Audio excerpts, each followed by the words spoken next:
Jared Goff, a perfect QB rating, 5 touchdowns, over 450 yards passing for the Rams in LA? Now you can wear it proudly on your chest. I know you've always wanted to show the world what beating Goff on your chest looks like, and now you can do it. That's Good Sports Store, link in the description. The Rams beating Goff, which nobody can do, is happening. And this is a show called That's Good Sports. I'm Brandon. Kirk Cousins exercised discipline and definitely wasn't beating Goff on Thursday Night Football Perna. This is your NFL Pick'em episode where I pick every game based on merit, or bullshit, or point spreads, or distance from the sun, with the writing help of Wilkie6. Give him a follow on Twitter. This is the Week 4 NFL Extravaganza. Whew. That's Good Sports.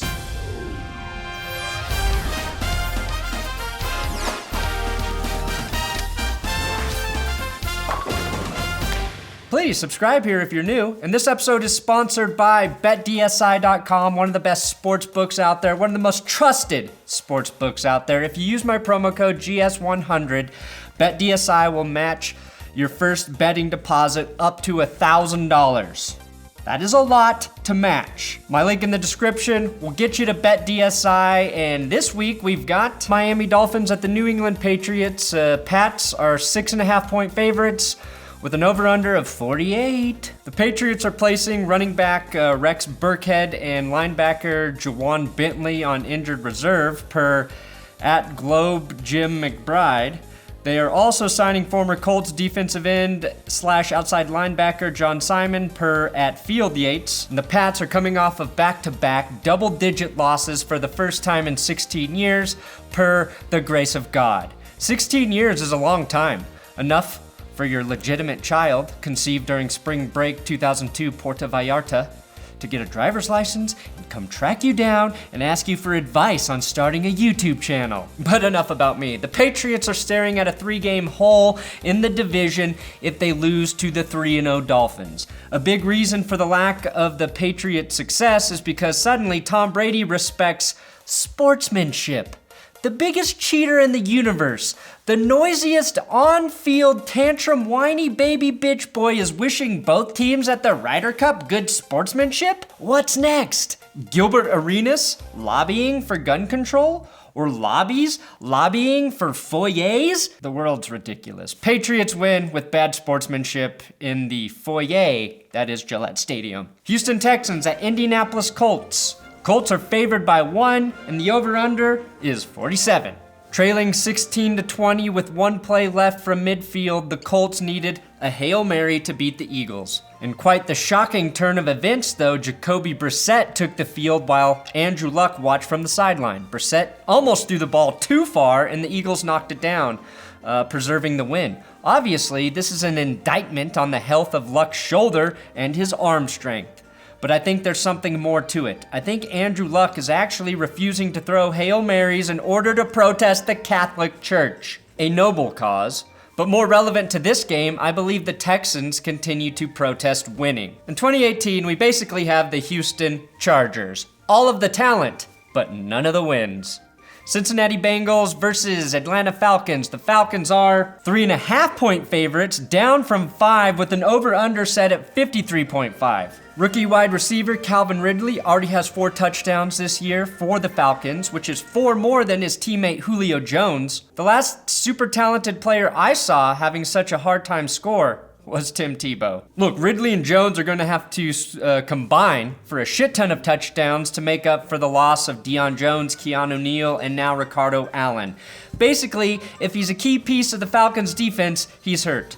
The Bengals are without Joe Mixon. Giovanni Bernard is banged up, which means they're going to have to sign a running back. Since Mike Brown is notoriously cheap, he's going to talk an old player out of retirement instead of signing a pricey free agent. Are you thinking what I'm thinking? Yeah, it's Chris Collinsworth. He can call the game while he's actually playing. Now, here's a guy who's tackling me in the backfield for a 4-yard loss. Now here's a guy who just gave me a concussion. I tell you what, Al, you better believe there's going to be some blood in my stool tomorrow, coach.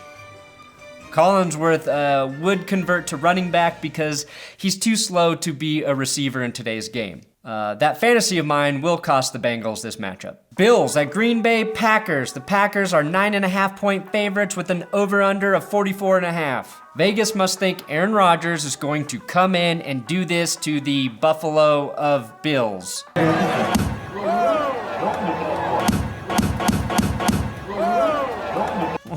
Aaron Rodgers is known for castrating buffaloes as a hobby, so it makes sense.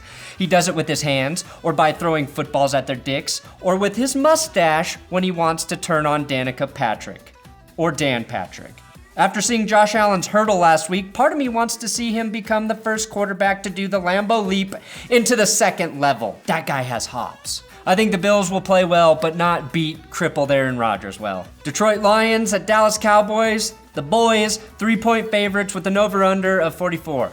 It's the silver and blue versus the silver and blue in a rematch of that wild card game from 2014 where you might argue the Lions might have won if not for a couple bad calls. Now, Matt Patricia got his first win against the Patriots last week, and he's got to be riding high after that. Because winning your first game as a head coach against the Pats is like hitting your first home run off of Justin Verlander or losing your virginity to the hottest nun in seminary school. The Cowboys looked pretty limp against the Seahawks, unlike their owner Jerry Jones after he licks the tail of a baby rattlesnake and chugs his dangerous ED medicine cocktail that I like to call the Arkansas Mule. Half bourbon, half ground up Viagra, Cialis, Hims, vitamin B, and Valtrex. And what most would say, way too much ginger. Beer. Give me the Lions. New York Jets at Jacksonville Jaguars. The Jags are 7.5-point favorites with a 38.5 over-under. The Jaguars were upset last week by the Titans, so you know they're going to come out swinging against Sam Darnold and the Jets. I'm told by league officials that since the NFL is getting sick of ties, if this game goes into overtime, they're going to settle it with a bro-off between Darnold and Bortles. It'll be a decathlon type thing. They'll have to chug beer, run a 40-yard dash in flip-flops, and try to be the first one to get a DM response from an Instagram model. My money is on Bortles if it comes down to doing this. Tampa Bay Buccaneers at Chicago Bears. Chicago 3-point favorites, over under 46.5. Tampa is taking a note out of the Broncos draft playbook with running back Ronald Jones. Draft a guy high and then make him inactive every week because he's not as good as you thought. In fairness to Ronald, though, the guys starting ahead of him are named Peyton, Rodgers, and Wilson. On name association alone, that's 4 combined Super Bowl wins and 7 league MVPs he needs to outperform. Now, this is a litmus test for both teams, the Tampa offense against that great Bears defense. What's more real, Magic or Bears? Of course it's Bears, unless the Magic is wearing a bear on his fucking face. Sprinkle me with a little Fitzmagic. Fitzmagic will be Fitz good enough to get a win over Mitch. I make throwing for 200 yards look harder to watch than William the Refrigerator Perry selling dishwashers at Sears for extra cash. It just doesn't make any sense, Sears. He's the fridge. Philadelphia Eagles at Tennessee Titans. The Eagles, first road favorite today at 3.5-point favorites with a 41 over-under. Both of these teams are 2-1, but the real surprise is that Tennessee picked up both of their wins in games where they started Blaine Gabbert at quarterback. I can't tell if Marcus Mariota is really hurt or if Mike Vrabel is intentionally making it tougher on himself so he can win Coach of the Year. What's he gonna do next? Attach cinder blocks to Derrick Henry's cleats? Accidentally lose half of the salary cap money on the craps table? Trade away an all-pro pass rusher to the Bears? There's no need to be a glory boy, Mike. You're already at a disadvantage just by virtue of coaching the Titans, who, if you squint hard enough, look like a Canadian football team in their new unis. The Eagles' best safety, Rodney McLeod, may be done for the season, but I'll take Fletcher Cox and company, even on the road. Seattle Seahawks at Arizona Cardinals.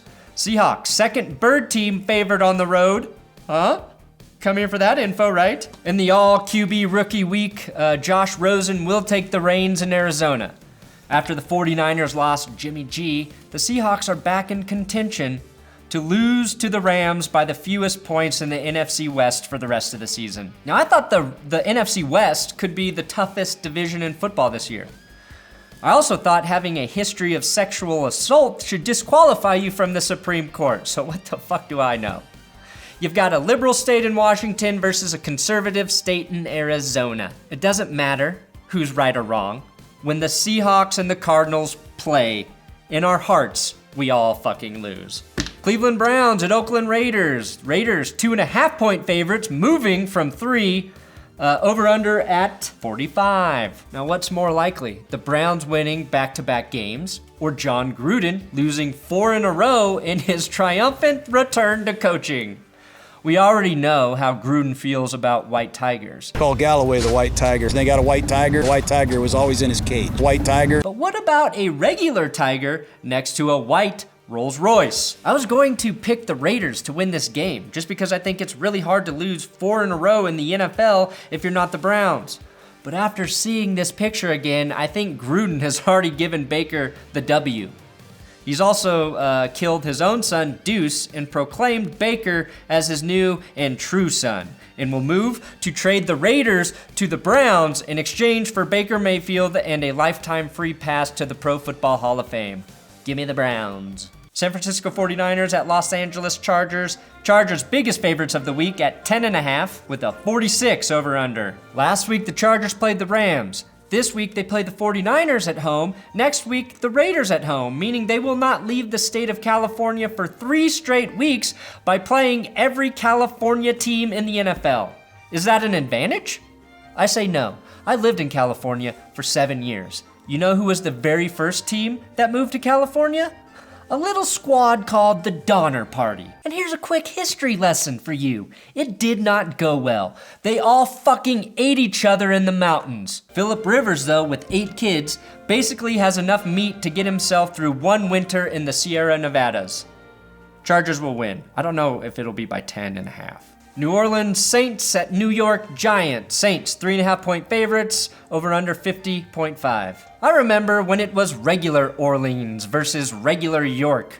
But that was back when you could put a quarterback in the hospital with a late hit that would not be flagged and the QB would actually thank you for it. That was back when Eli Manning was just a seed in Archie's nutsack.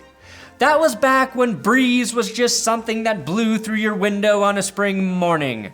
This game will have a ton of touchdowns and a great running back duel between Barkley and Kamara. I haven't been this excited to watch thighs and grills since 2006 when Nelly so elegantly brought the two together. Baltimore Ravens at Pittsburgh Steelers. Steelers are 3-point favorites with a 50.5 over-under. I have a secret. These two teams, they do not like each other. There's no love lost between the Steelers and the Ravens. This is an old-fashioned rivalry, a big secret. This is the AFC version of Cowboys-Giants, a game that's always on primetime, but nobody actually looks forward to it. The Steelers are perfectly symmetrical, 1-1-1, which means they'll be playing to lose in order to achieve perfect balance, just like bringing balance to the Force in Star Wars. Which makes sense because they actually cut the scenes where Ben Roethlisberger plays Obi-Wan Kenobi's fat alcoholic brother who killed a Wookiee while drunk driving a speeder bike trying to outrun Antonio Brown's ego and Le'Veon Bell's selfishness. Joe Flacco, do us a favor and win so we can hear less about the Steelers for a week. And then it's the Chiefs at Broncos on Monday Night Football. You gotta watch my full prediction episode for that. That comes out tomorrow. Every Saturday, I do the in-depth Broncos prediction episode. Thanks for watching another episode of That's Good Sports. Subscribe here on YouTube. I'm on Twitter and Instagram at Brandon Perna. Please follow me on Instagram. I post hot cat pics, NFL updates, pictures of my wife, pictures of my feet, pictures of not my meat, pictures